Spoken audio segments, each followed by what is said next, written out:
Good afternoon. My name is Mohiddin. I'm a doctor cardiologist at Bart's Heart Centre, and I've been asked to talk today in this fantastic conference on dilated cardiomyopathy, and the title of the talk is Understanding Dilated Cardiomyopathy. And in preparing for this talk, I thought that the four most important areas to cover are the ones on this slide, and some of this may be repeating what's been covered today already. But the first is a general understanding of what is meant by cardiomyopathy and the terminology that we use to describe these groups of conditions. The second really revolves around what it is that DCM causes in the way of problems. Why is this an issue? Why do we need to understand it better? What are we seeking to avoid happening? Third, and this is the main part of the talk, is to describe what I think is a useful framework, a useful approach, a standard approach to evaluating an individual who has DCM. And I think that framework is also really useful for people with DCM, their carers and others, also to use when they are taking part in that evaluation. I give this framework to many of my patients and ask them to use it when they see someone like me. The fourth part, I think I've put there in red on the slide because I'm not going to talk much about research and education.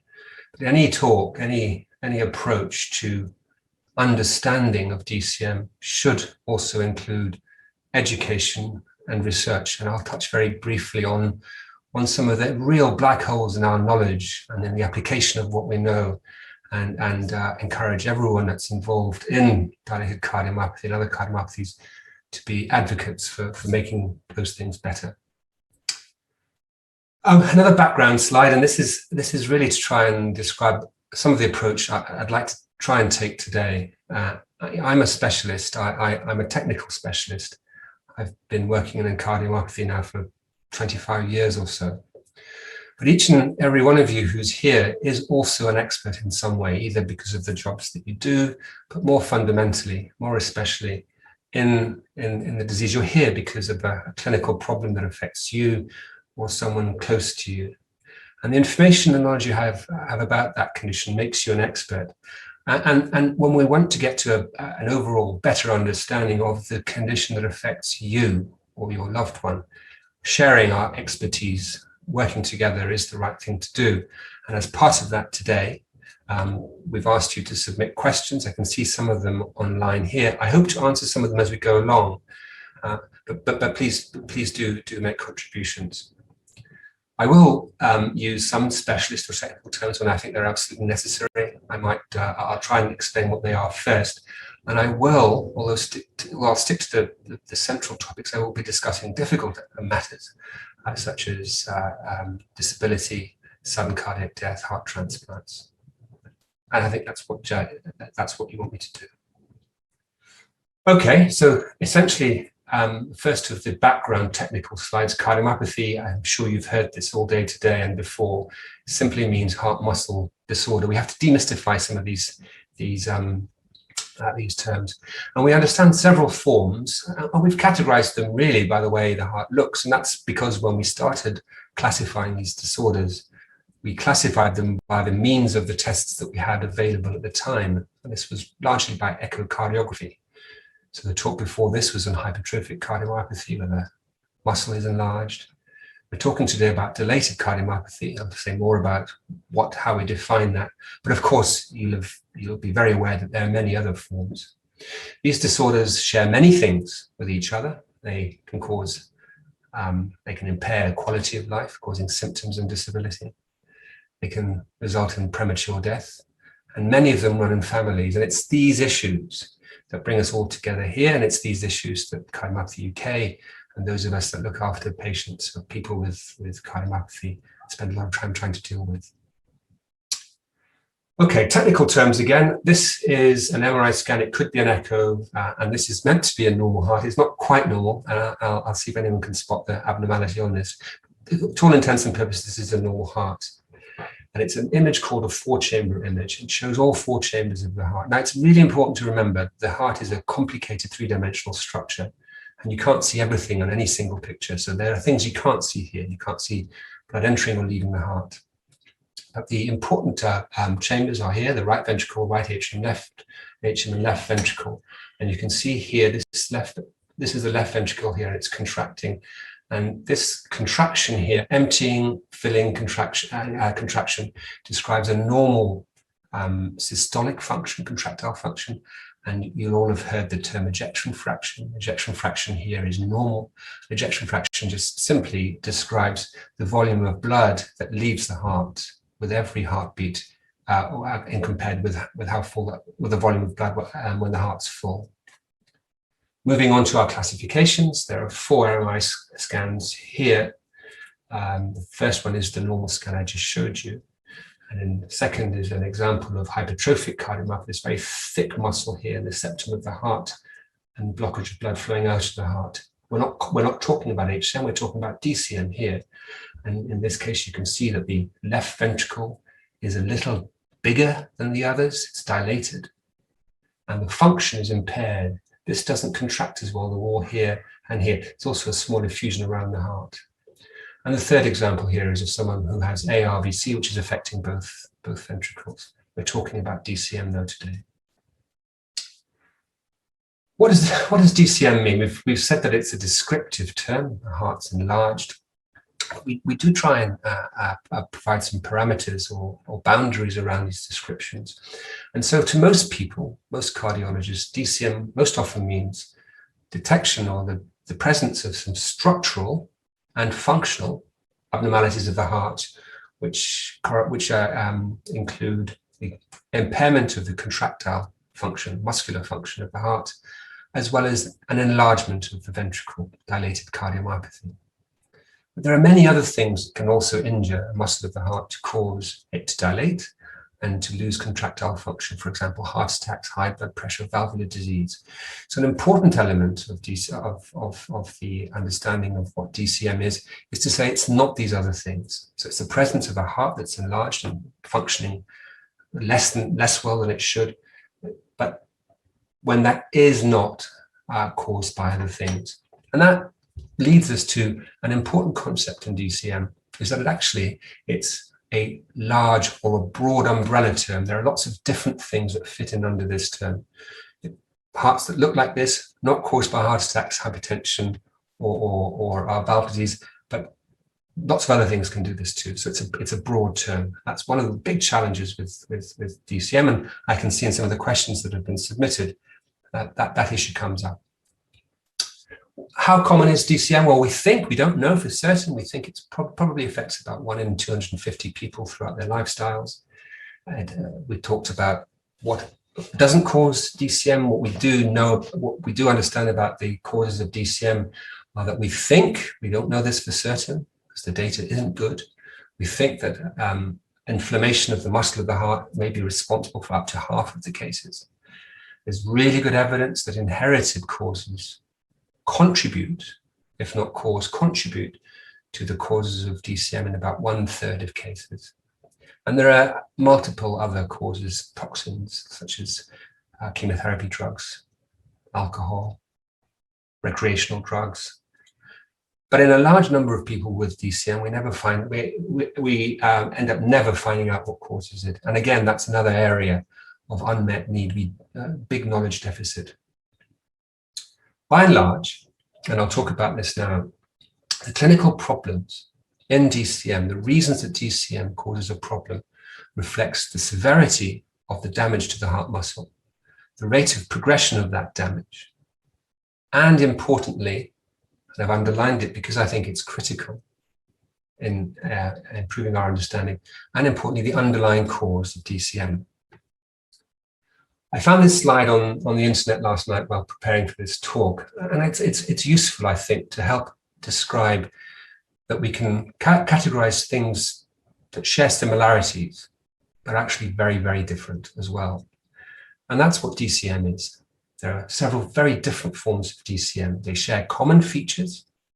They're all fruit, but in many other ways, they can behave quite differently. There are big differences, for example, between a coconut and a lemon.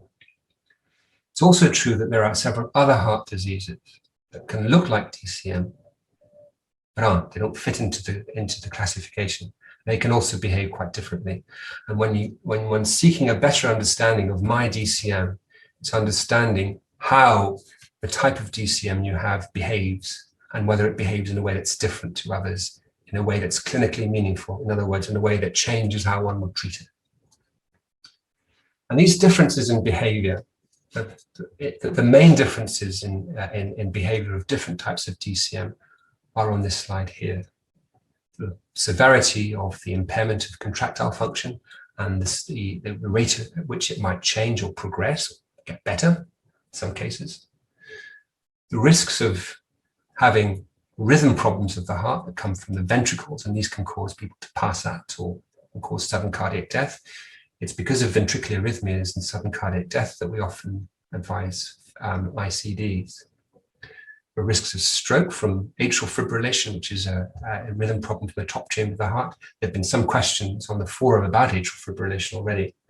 And also because many of these conditions can run in families, there may be others in the family at risk of these things happening undetected. And so these behaviors, these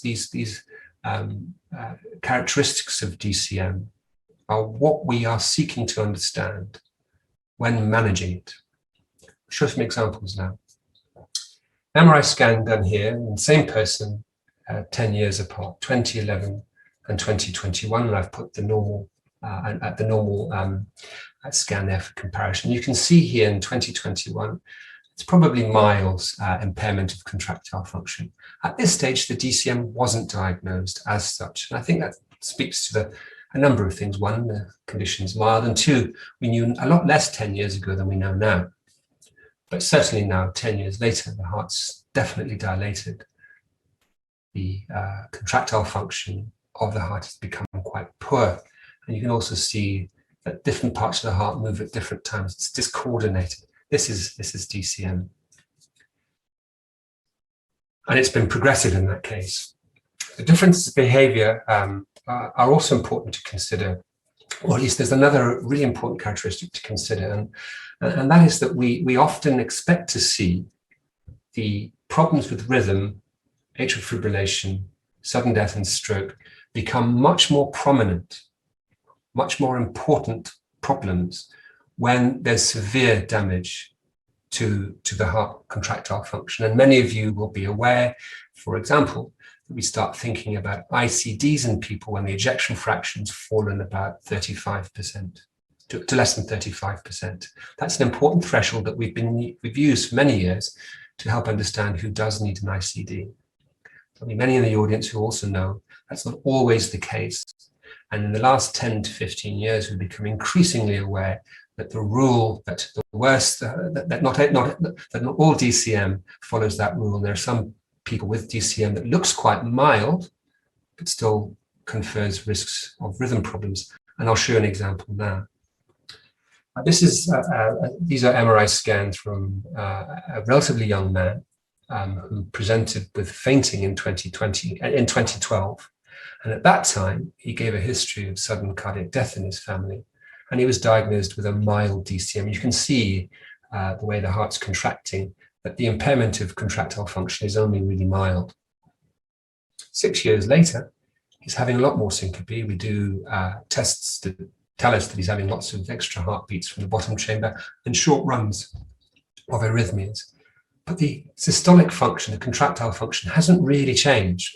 Although those of you who are really paying attention will notice that there's an area of the muscle here that looks different to the others and maybe worse than it was in 2012. And sure enough, when we look at that area of the muscle using scar imaging, looking for evidence of myocardial injury and scar in the heart, there's been progression. There's new scar here in the left ventricle that wasn't present nearly as evident 6 years previously. We now know this individual has a genetic heart disease, and gene that causes his DCM is one that we know is associated with very bad rhythms at an early stage. He has an ICD. The ICD's detected lots of episodes of atrial fibrillation.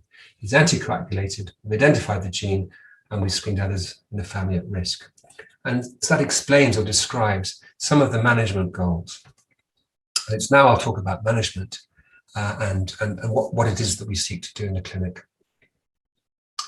So, dilated cardiomyopathy management. And management to me means detection or diagnosis and treatment.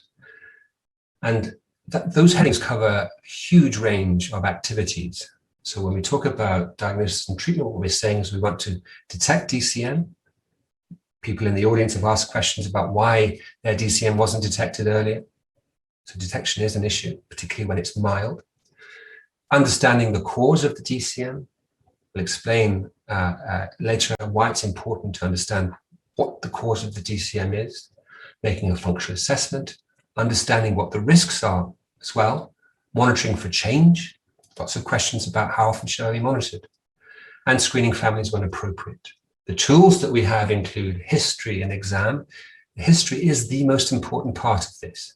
And when you use your expertise when you next see your clinician, giving a good descriptive history is an essential component of the understanding.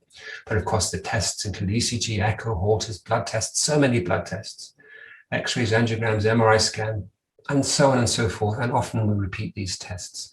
I'll try and explain the role of those tests in this talk.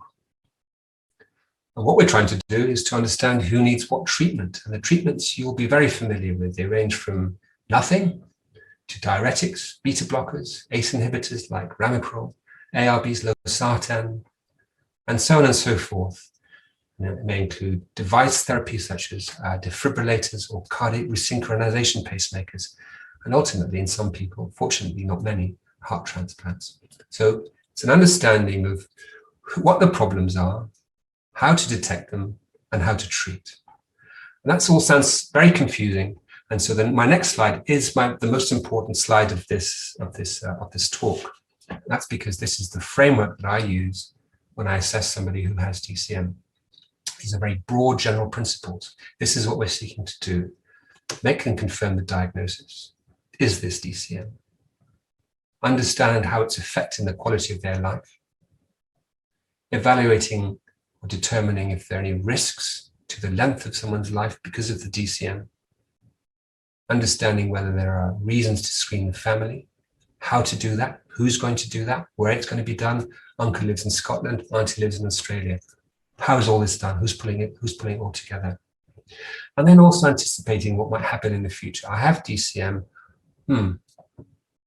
Is it a problem for exercise? Is it a problem for my job? So a young woman with DCM who has a professional pilot's license, wants to get pregnant and run the Ironman marathon. What are the issues there? Can we assess risks and can we anticipate problems? If we put a little bit more texture to them, those are the activities that one would want to complete. And as I say, I think this is the most important slide, and this is the way I'd encourage you to approach your next assessment with your cardiologist under these headings. It covers everything, or they cover everything. Okay, we'll talk a little bit now about diagnosis, and many of you will have been through that process. Sometimes it's a slow and uncertain process and involves lots of elements, and many of our tests tell us things, but only tell us partial stories. We're often limited by what our tests can tell us. The diagnosis of DCM, as according to the definitions we talked about earlier, is based on showing those structural and functional abnormalities lead to DCM and demonstrating an absence of the things that tell us it's something else, heart disease caused by valve disease, hypertension, or blockages. I've mentioned history as being an important element of this. It is an essential element of any good evaluation. And ECG and echo are our standard tests. All of you will have had them. All of you with DCM will have had these tests. And many of you will have undergone more advanced tests. Increasingly, we rely on MRI. There's a huge, and genetics, but there's also a role for many of the other tests that we mentioned earlier on. We won't talk about all of them, just about the main tests. So echocardiography, non-invasive, easily available, tells us an awful lot about our heart. Like any test, you need the right expertise, and you also need the right context. So if you're working in a cardiac center where everybody who comes to your center has DCM, and the question on the request form is, does this person have DCM? You're more likely to detect a mild case than you would be in a screening echo service in the community. But echo gives us information about function, blood flow, and it's the mainstay of diagnosis. MRI, I do lots of MRI, particularly I find it particularly helpful, and this is an example of why that might be. There's a column here, 3 different hearts, 1, 2, 3. This is a normal heart that I've shown you before. You can see the function structure here. This is someone that's recently had a heart attack. This is someone that has myocarditis and inflammation of the heart.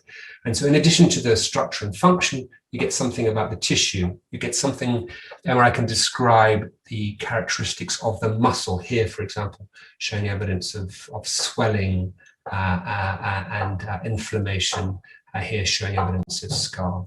So it's an important test for that from that perspective.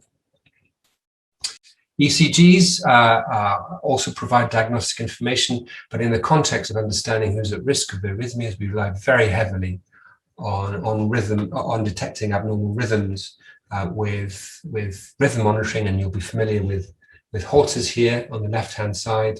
You can't find any pictures of any of these devices in people that look normal, so I had to use a picture of myself here. So this is a Holter.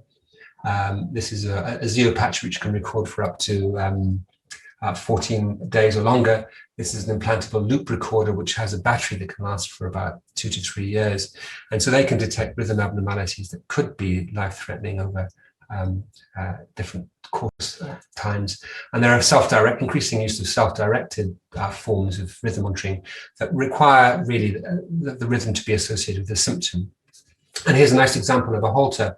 It's an example of a Holter of somebody who had a history of passing out, had a heart muscle disorder, but we didn't think that there was a reason to put an ICD in them yet. And they developed this rhythm problem that took them into A&E on the point of having a cardiac arrest. And this is where they got defibrillated from an external defibrillator. This individual now, of course, has an ICD. Angiography, many of you will have had coroangiograms. Increasingly, we do this non-invasively with CT, and this is a nice example of a coroangiogram done by CT. You get quite a lot of information. And so it's generally that part of the assessment for DCM that seeks to exclude the other potential causes of cardiac injury, as we've described. There are lots of other tests I haven't talked about. I've talked about history exam, echo, Holter, angios, MRI, but there's a whole host of other tests that we will often use. And we can talk about them later, but I think the main ones I've discussed. Okay, we're now going to go onto the treatment, the therapy part of management of DCM. So we've made a diagnosis of DCM. We've trying to move towards an understanding of what's caused it. Should we treat?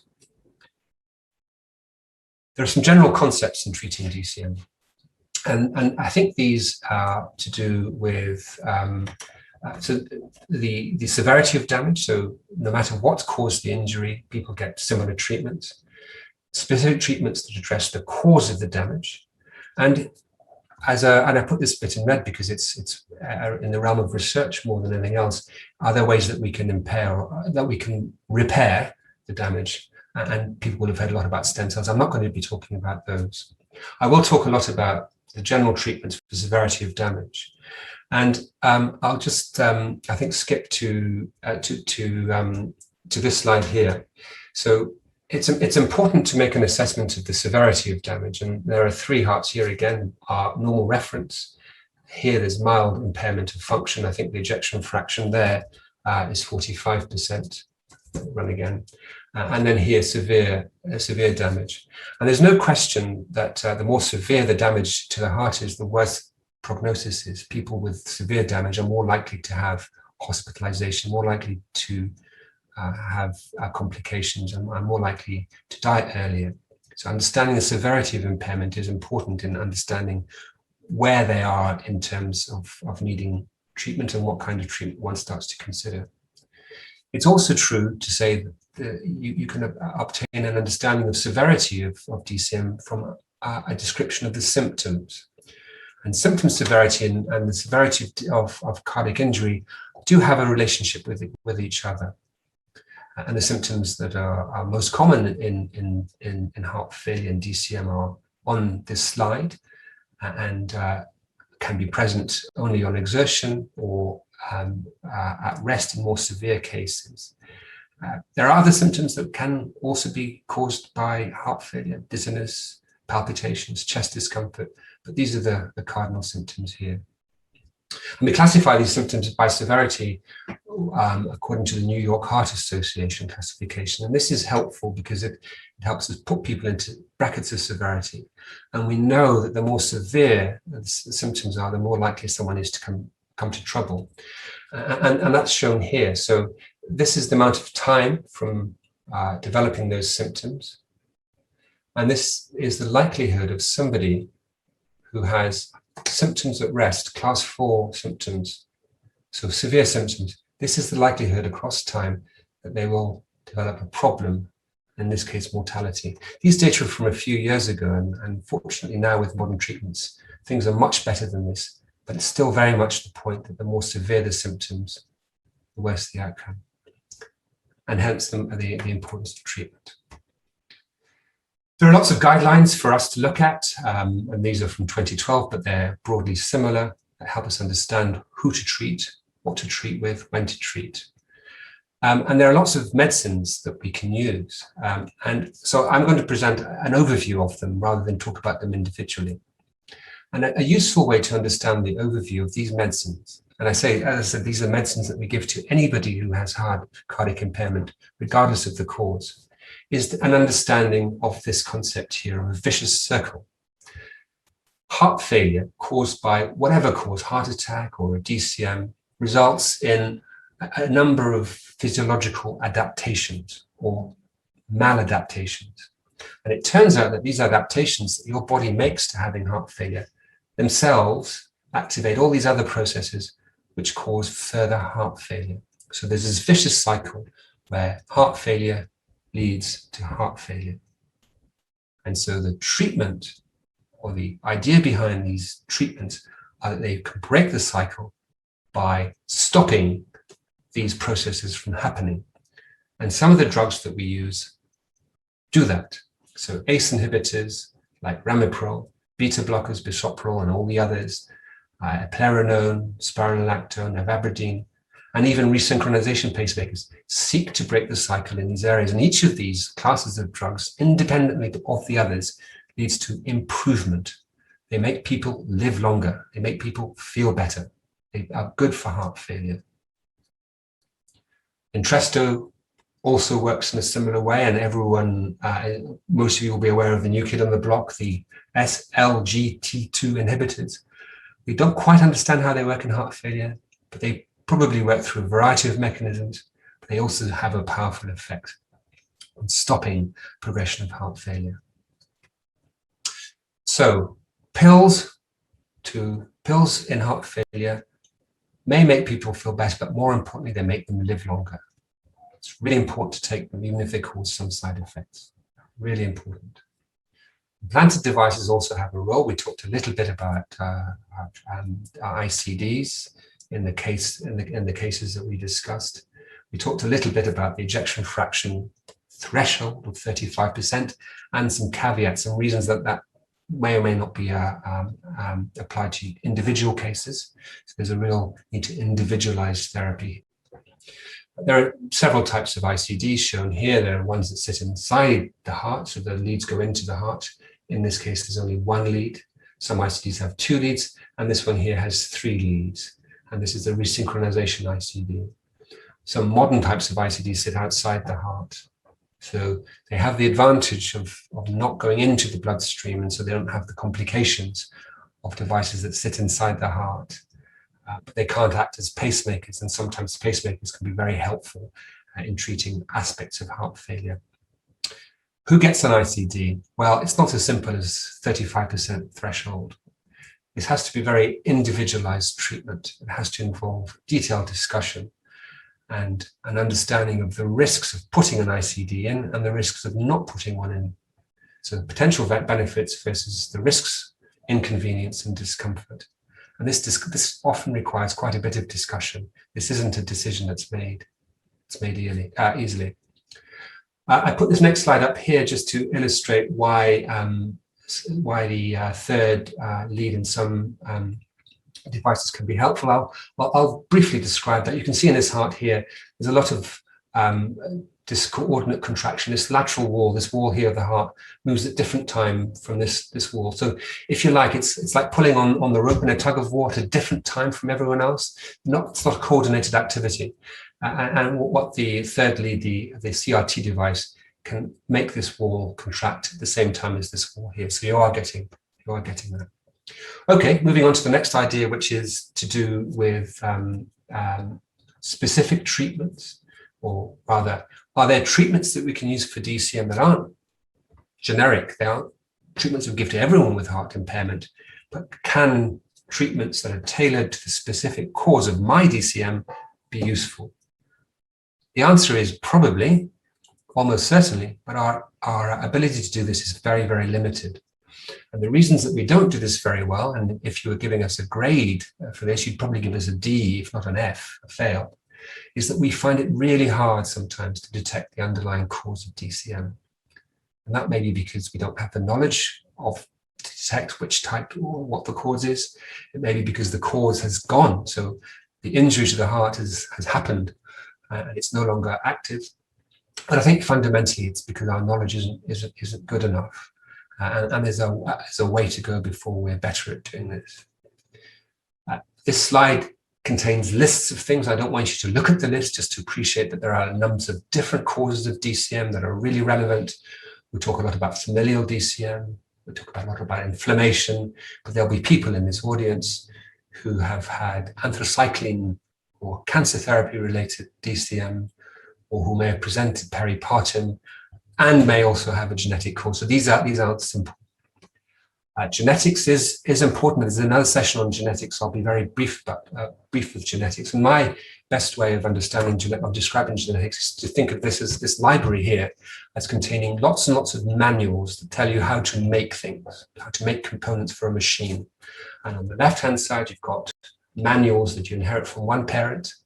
And on the right side, you've got manuals that tell you exactly the same information, but from your other parent. And a genetic disease is a spelling mistake in one of these manuals that leads you to make a faulty component. And if you think of the heart or the heart muscle cell as a very complicated machine, you can imagine that if you have a faulty component, no matter which component is faulty, this watch won't work very well. But it'll fail in different ways depending on which particular gear or cog or screw is faulty. So they'll share things, but they can be quite different depending on what genetic abnormality you have. Again, a long list. I don't want you to look at the list, just to appreciate there's lots of different genetic problems that can cause DCM, and that it's an increasing awareness that there are some forms of genetic DCM that behave very differently to the others. And I described one earlier, what was due to this thing called filament. People in the audience will be aware of some of these other genes. Gene testing is also extremely important for helping understand who in the family might also develop DCM. Okay, very briefly on inflammation, we're talking about understanding the underlying cause of DCM as being important because it may allow us to treat the condition more cleverly, more sensibly. So if I have inflammation that's causing a heart problem, can you take that inflammation away? That'd be good for me. The answer is probably, but we don't really know that. And this is an understanding of inflammation in the heart. It's not the only understanding. It's a if you like, a very general understanding. And in this particular example, the inflammation of the heart is started by a viral infection. And of course, this is really topical now because of COVID and COVID vaccines. So viral infection of the heart or flu of the heart in most cases, in the overwhelming number of cases, gets completely better and the heart heals. In some people, chronic inflammation develops. Think of it like arthritis of the heart. And in other people, the infection doesn't go away. And we believe that by treating or preventing those things, we can make the heart better. That's the theory, but we can't quite do it. We can't quite do it because we find it very hard to detect inflammation with tests that include biopsy, MRI, and PET scans. We are not good at detecting inflammation. I'll skip through the next few slides because I think I'm running out of time a little bit.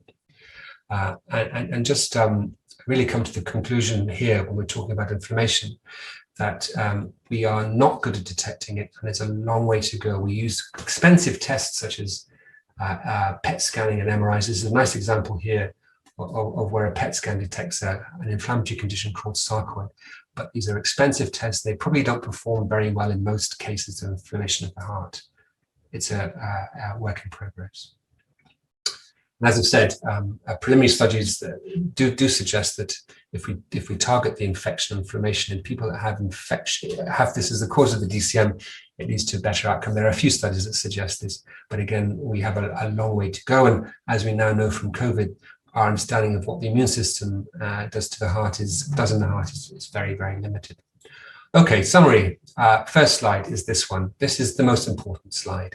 This is the broad general principle that I think I'd advise people with DCM to take with them when they see their cardiologists. Have we done all these things today? What do we need to complete this assessment? And I do it every time I see a patient in clinic. Sometimes it's just checking that there's been no change, but it's an important thing to do. Summary slide number 2. The central aim of most of the treatments that we give for DCM are the same regardless of the cause. And that's because we're targeting a vicious cycle that causes more heart failure.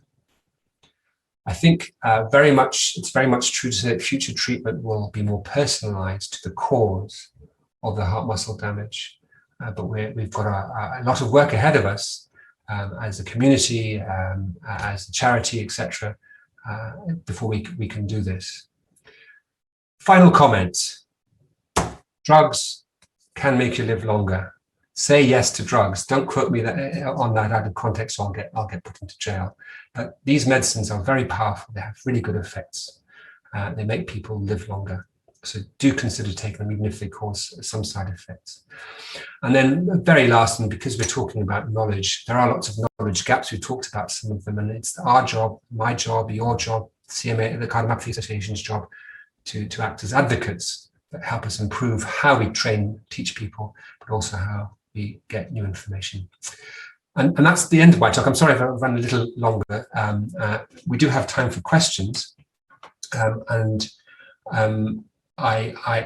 can look at some of the questions that are here over the next few minutes. And I think I've tried to answer some of these. The question that's had the most likes is, what's the best treatment option for dilated cardiomyopathy? I hope that's the question that I've tried to answer. There are lots of options. The question that you have to ask is, what are we seeking to do? Are we trying to improve symptoms? Are we trying to make someone live longer? Do we have an understanding of an individual type of DCM that allows us to make decisions that help us choose between various different medicines? But the best treatment option for dilated cardiomyopathy involves beta blockers, ACE inhibitors, and other drugs like that. And you take them to the dose that's either recommended or the maximum tolerated dose. Assessments for ICDs and other kinds of implantable cardiac devices are also really, really important. And so I think when you're talking about treatment options, take that framework of things to do to see your doctor. The next question is about exercise. What advice would you give to somebody who has DCM and wants to exercise at a reasonable level? Also, a heart rate monitor is a good tool to assist you in managing your heart's blood pressure, a BPM, beats per minute. Good question. I think I'm going to maybe skip that question by saying the important elements of understanding how to exercise depend on an individual assessment. It depends on a number of concepts and weighing pros and cons. The first of these concepts is that exercise is good. Exercise is good for you physiologically, psychologically, emotionally, mentally. But it's also true to say that there are some forms of cardiomyopathy and DCM, no questions in that, where exercise does seem to contribute or can contribute to an increased rate of progression of the underlying disease and also increase the risks of dangerous rhythm problems. It's also, I think, true to say that when that happens or how that happens depends to a large extent, to a great extent, on the kind of DCM that you have. So in asking that question, I'd have in your mind that slide that showed all the fruit. Which fruit am I? Am I a coconut or a banana?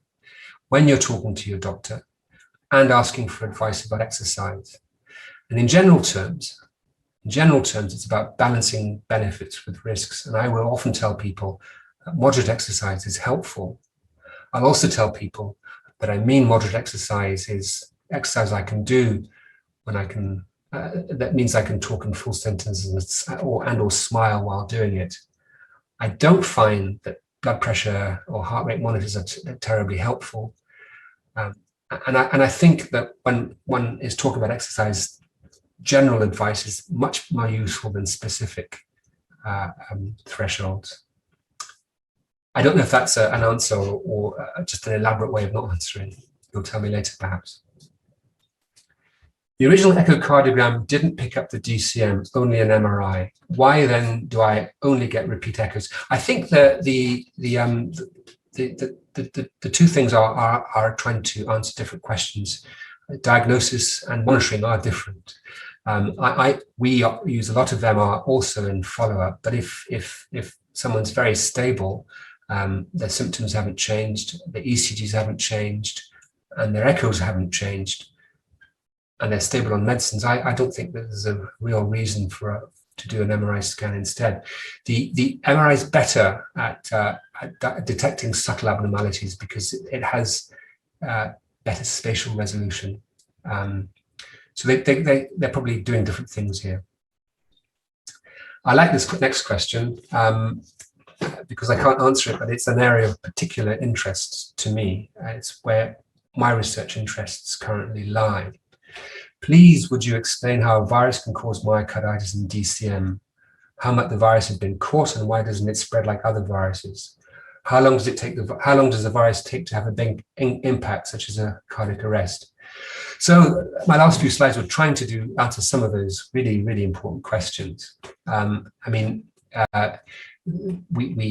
believe that a lot of inflammatory heart disease or myocarditis is caused by a virus, sometimes by the virus itself, more often probably by the response of the immune system to the virus.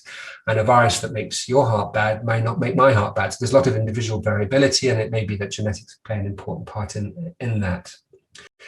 There are a number of different viruses. There's a list of, I don't know, 70 or 80 different infective agents that can cause myocarditis. So it's a big topic. It's not a singular thing. It's not a single type of virus. And it's by no means the case that every case ends the same way. Most people that have myocarditis have a short, self-limiting illness that they may not even know about. Others go on to have devastating complications. And again, it's one of the areas of unmet need. It's a big knowledge gap. Thank you for asking that question. Next one here is, I have DCM. What risks are associated with taking bisoprolol, eplerenone, and candesartan for more than 10 years? I'm going to be a little unkind and say that when I was at medical school, we didn't expect many people with DCM to live for 10 years. And the reasons that people are doing that is because of better detection, but really because of better treatment. So I turn the question and say, I have DCM. What risks are associated with not taking bisoprolol, eplerenone, and candesartan? These drugs are good. Next question is about atrial fibrillation. I have DCM and have developed atrial fibrillation. I have had cardioversion and now await ablation. How likely is the ablation to work long term? What are the chances of relapse? Are there any treatments available if the fibrillation returns? All good questions, and the answers to those really depend on what your DCM looks like and a number of other characteristics. There are some factors that allow us to predict a good response, and others to be more guarded. There are opportunities to do ablation second or third time if necessary, and if it's still a likelihood of improving. And I think with that, my time has come to an end. And before they shut me off, I'd like to say thank you for listening. And I look forward to hearing more of your questions in the later session this evening. Thank you very much.